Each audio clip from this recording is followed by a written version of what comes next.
Baru pula man. Oh, pipit darah. Huh, apa ni? Apa lidah? Oh, besar man. Lidah. Lidah ke apa ni? Lidah lembu. Oh, pada barang. Besar. Mari kali ngai itu lalu dah. Oh, mereka kali agak apa?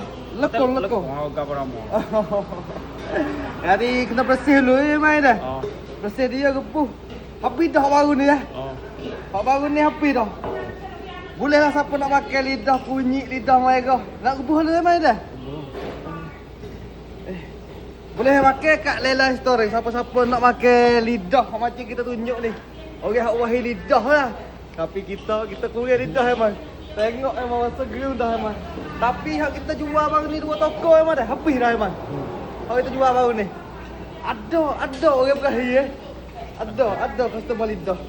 Yang mana-mana hak customer lidah tu siapa nak rasa nak makan lidah gini, boleh mari. Pak kita ada.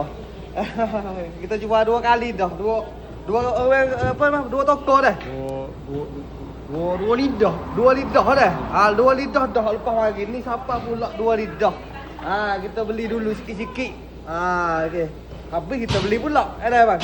Okey, jam mana nak makan boleh mari kat Lela Story. Baik.